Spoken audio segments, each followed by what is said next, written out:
session after lunch, very interesting session. Difficult to manage the audience and difficult to keep the attention on. So somebody said the topic is predicting future of the cloud data center. So we will start with what is cloud data center. So data center is a data center, ultimately whether on cloud or on premise or in a polo form. Basically the components like compute, network, security, these are all the components are required even on premise also, the way it is available on cloud. Now what Gartner have to say about the future of cloud. So they are talking about the cloud spend is increasing day by day. So if you compare 21 to 22 figure, they are talking about 18% increase on the cloud spend. That is $412 billion scaling up to $490 billion. In 2023, the estimate is $591 billion. So the growth of around 20% in 1 year we are talking about. So this is the way the cloud spend is increasing. And one more data point they have given, that if you compare the overall IT spend and as a percentage to the overall IT spend, how much is the cloud spend?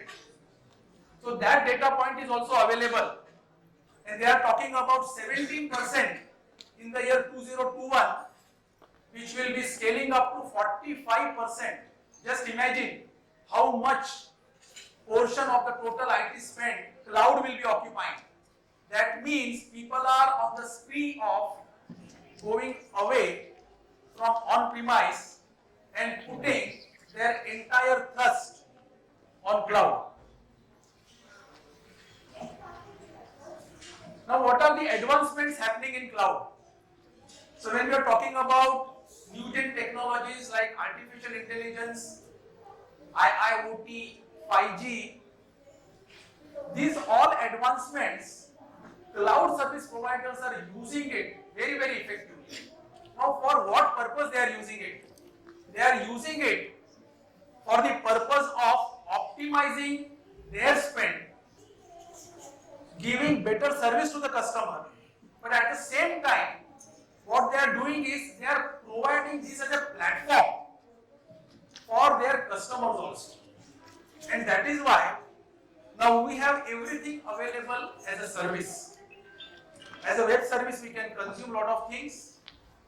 And with the advent of microservices enabled architecture, the legacy we have lived with a monolithic kind of approach, whereas on cloud we are having microservices enabled architecture. We are also talking about micro segmentation. These new flavors they are offering as a service. If I am not touching upon the hybrid subject, then I am not doing the justice.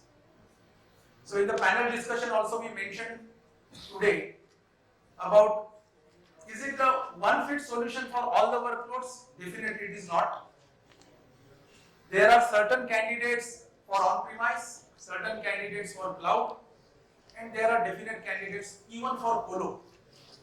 So while designing the strategy in our organization, we have actually seen all these points, and that is how the entire roadmap is prepared.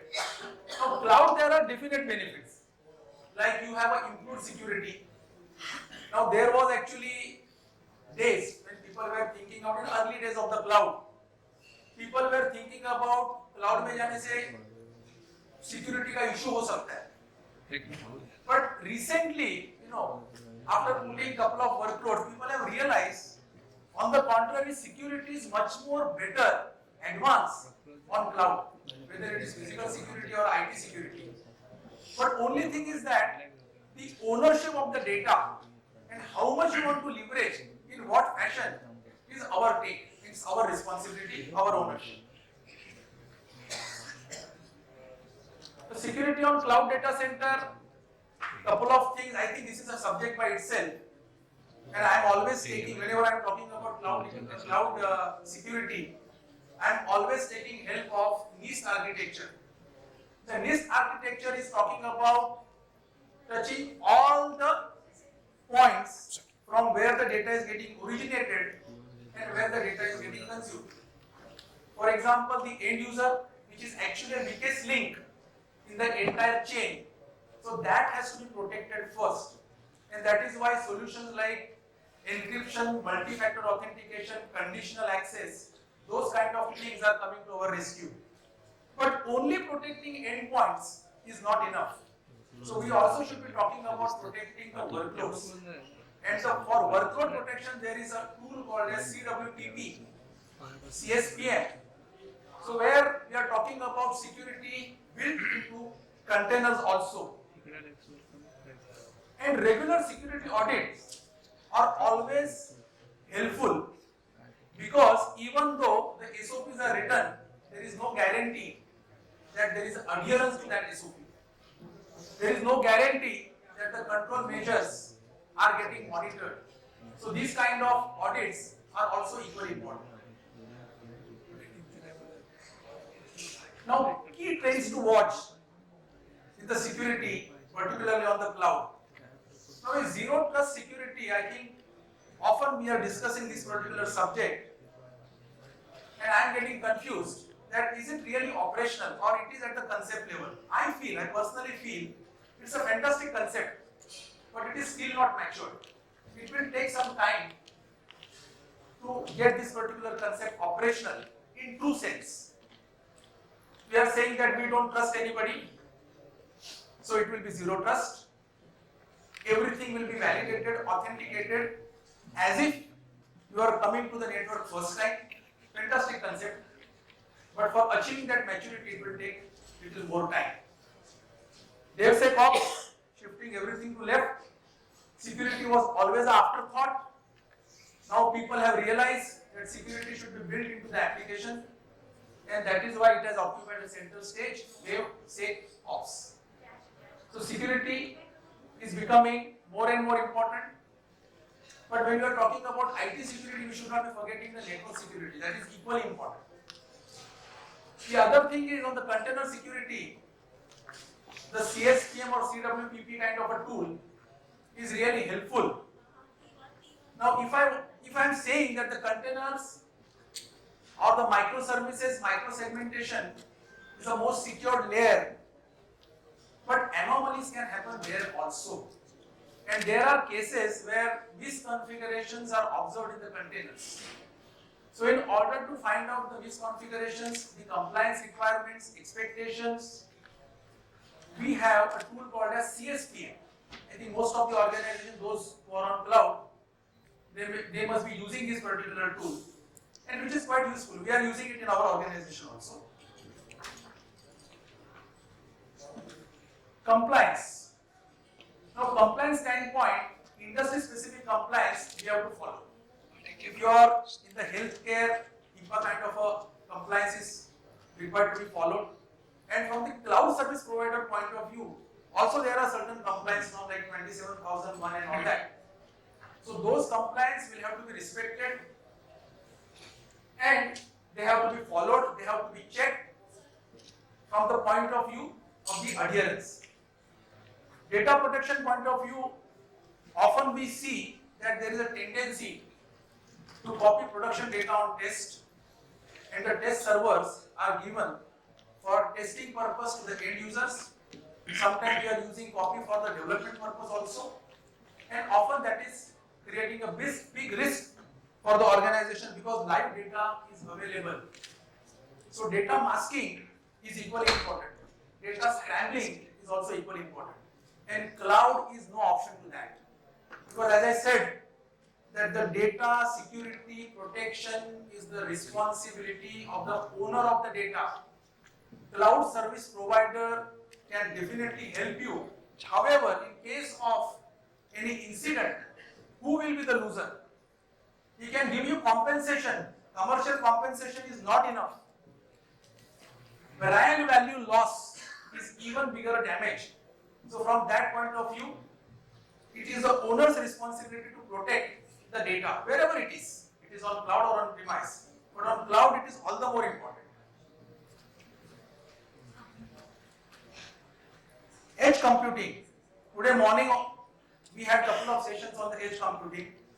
I was reading one white paper on the edge and the fog computing. And I was surprised to read the projection that they are saying that the edges and the fog will grow even at a faster rate than the cloud. So that is the power of the edge. Why this is happening is also thanks to the digitalization or technology what we are using. Now in our case, our vehicle is powered by a number of IoT sensors. So our vehicle itself is becoming edge. And at the edge we are collecting the data, we are generating those alerts and feeding it to the owner of the vehicle. But at the same time, when you are talking about that as an edge, but there is equally important is a fog layer.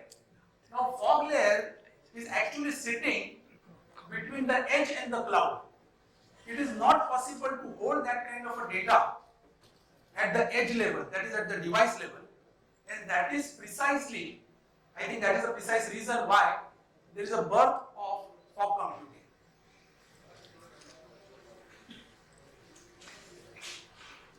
Now these are a couple of challenges on the cloud, but the key considerations when we are riding on the cloud journey, which flavor we are using and why we are using, that is equally important. That means if you have a tendency just to move on cloud using IaaS as a platform, infrastructure as a service, then I think there are very limited advantages. If you are using PaaS, little more advantage. If you are using SaaS or cloud native approach, then the benefits can be tremendous. So choosing a right flavor, right cloud service provider is equally important. The other thing from our experience, we found that once you move the workloads on cloud, the spend increase manifold, and there has to be a tracking mechanism to find out that how much I am spending for which workload, for which business. Now this is required on two counts. Number one is to control cost. The second thing is for charging back to the group company or the tenants, those who are using that particular service. The other important challenge is the change management. Our mindset from long number of years, we stayed and we are habituated working on premise. So whenever there is a discussion topic or there is a decision to be taken, let us move on cloud. It is not an easy decision. N number of people will challenge you on that particular decision. Now how this particular challenge, again from my experience I am telling you, you will have to consider, you will have to give respect to each and every argument which is against the cloud. And you will have to settle it logically. Inclusion is a way to go. If you exclude them, then it will be a difficult situation for you in the cloud journey. So try convincing logically. And I think when the journey extends further, they themselves will start seeing the benefits of that. But as I said, that if you are not using cloud functionality in its native form, then the advantages will be limited and cost will go haywire. So from that point of view, we will have to be very, very careful. Now, modern way of using cloud. Technology is available. Our mindset also has to change. If I am using cloud with the mindset of on-premise, it is disastrous. So our way of working also should change. Edge computing, fog computing, I think we already covered this particular thing. The advantage of agile methodology. Now agile, cloud go hand in hand. Now why agile is important? Why not waterfall method of development? There are definite advantages, disadvantages of that. And what we have recognized that agile methodology is practical approach basically. Whatever developments we are doing in our organization, we are following agile methodology. And I think picture themselves are demonstrating that we have a rabbit which is for the speed, customer experience also improves, cost is going down, and more importantly, the agile methodology is helping us to bring all the stakeholders together, and it promotes a collaborative approach. That is the biggest advantage of agile methodology. Cost management, we already spoken that unless and until we have cloud FinOps tool in our hand, it is very difficult to manage, monitor, charge back. So from that point of view, it is equally important.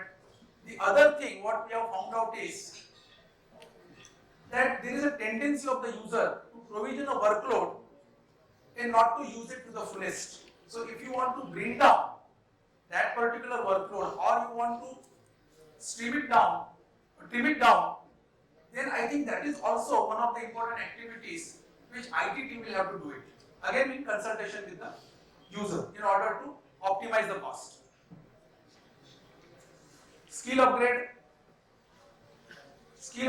from cloud standpoint or even from our normal operations on premise, there is often a challenge to retain a particular skill, and skill retention is a challenge, but there are methods to solve this particular challenge. From our experience, we have found out that there has to be a mentorship, there has to be a specific budget available for trying out certain experiments. We will have to seek feedback from the team members about their way of working, what difficulties they face. They should feel that they are with the team and they are important to the organization. Then only people will stay. Otherwise, it is very difficult to retain the skill. Is it a disruptor? Cloud is a disruptor or a new normal? I think we have gone past that particular time. According to me, it's a new normal. It is disruptor logic was true around 3 to 4 years back, but now it has become a new normal. Now, future trend about the cloud data center. Size, scale will definitely increase, complexity will increase. But our idea should be not thinking too much about the changes or technology innovations which are happening. People are asking after ChatGPT what will happen or what next. I think more important question is not about which technology will come and disrupt further. The real question is, are we using the full capabilities of the available innovation which are right now available to us, whether it is AI, ML. So that is why there is a quote. I don't know who has said this, but the quote is very, very popular, that successful people don't do different things, but they do same things differently. I think 𝗓𝗵𝗲, yes. So I think this is applicable here also. So do not wait for the new technologies to emerge. Whatever is available, I think we can use it in a differentiated manner. And we all can learn from the other industry experiences also. So other day we were discussing internally that nobody was thought of selling vehicles using Flipkart and the Amazon approach. But at M&M, we have sold our 𝗧𝗵𝗵𝗏 Scorpio-N using the same approach. So it is possible that we have to learn from different industry experience and the same technology can be used in a differentiated manner.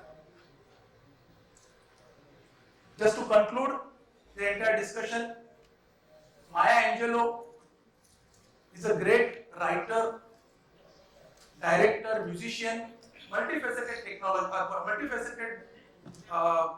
personality, and she had opportunity to work with Martin Luther King also. She said once that we delight in the beauty of the butterfly, but we often miss the stages which it has to go through. So dear friends, cloud journey is also like that. Initial days might be difficult days, convincing, taking people along. But my suggestion is, I think every milestone in this particular journey has to be celebrated. Do not wait to get that butterfly picture. Because by the time you reach the butterfly picture, that also will get converted as a milestone. Thank you very much.